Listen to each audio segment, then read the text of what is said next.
নমস্কার, অর্পিতা শ্রীকুঠিতে সবাইকে স্বাগত। আজকে আমি বাচ্চাদের ভীষণ প্রিয় একটি রেসিপি আপনাদের সাথে শেয়ার করব। আজকে আমি বানাবো ব্রাউনি, যেটা আমরা দোকান থেকে কিনে এনে বাচ্চাদের টিফিন বক্সে সাজাই। হ্যাঁ, পুরো ভিডিওটা আপনারা দেখতে থাকুন, তাহলে আর দোকান থেকে কিনে আনতে হবে না। আমরা বাড়িতেই খুব সহজে বানিয়ে ফেলতে পারবো ব্রাউনি। তো চলুন শুরু করা যাক ব্রাউনি। আমি নিয়ে নিয়েছি কিছু ফ্রুট, কাজু, কিশমিশ, আমন্ড আর আখরোট। এগুলোকে আমি ছোট ছোট করে টুকরো করে নিয়েছি। এরপর আমি একটি বড় বোলের মধ্যে একটা ডিম নিয়েছি, 80 গ্রাম মার্জারিন আছে, আর নিয়ে নিচ্ছি 100 গ্রাম ময়দা, 100 গ্রাম চকলেট পেস্ট। চকলেট বার আপনারা গলিয়ে নিতে পারেন, কিন্তু আমি এটা চকলেট পেস্ট ইউজ করছি।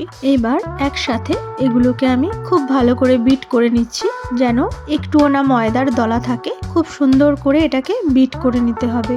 দিয়ে দিলাম কোকো পাউডার, দিয়ে দিলাম সুগার ডাস্ট। এবার এটাকে আরো ভালো করে মিশিয়ে নিচ্ছি একসাথে। খুব ভালো করে বিট করে নিচ্ছি। এরপর এর মধ্যে টুকরো করা ফ্রুটগুলো আমি দিয়ে দিচ্ছি মিল্ক পাউডার। পুরো মিশ্রণটা আমি খুব ভালো করে মিশিয়ে নিচ্ছি। মিশ্রণ আমার একদম রেডি হয়ে গেছে। এইবার আমি কন্টেনারের মধ্যে ঢেলে নিচ্ছি।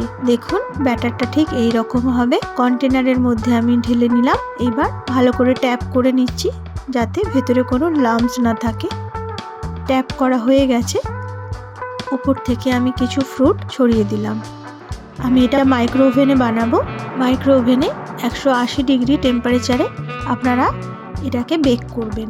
আমি আগে থেকে প্রিহিট করে রেখেছিলাম। এইবার আমি বেকিং এর জন্য মাইক্রো ওভেনে ঢুকিয়ে দিলাম।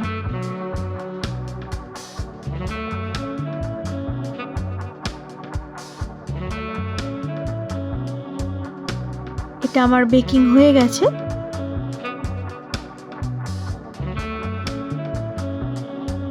এবার ঠান্ডা হলে এটা আমি কেটে দেখাবো। ব্রাউনি আমার ঠান্ডা হয়ে গেছে। এবার আমি কেটে আপনাদেরকে এটা দেখাচ্ছি যে এটা কত সুন্দর হয়েছে।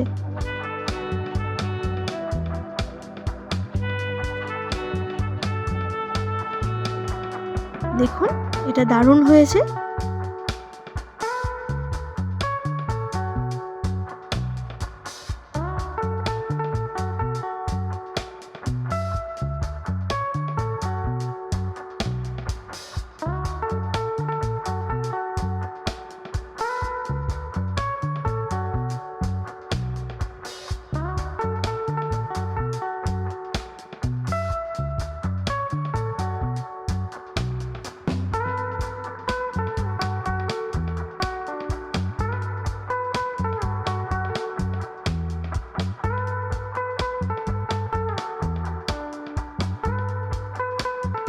এইভাবে আমি পিস পিস করে কেটে নিলাম।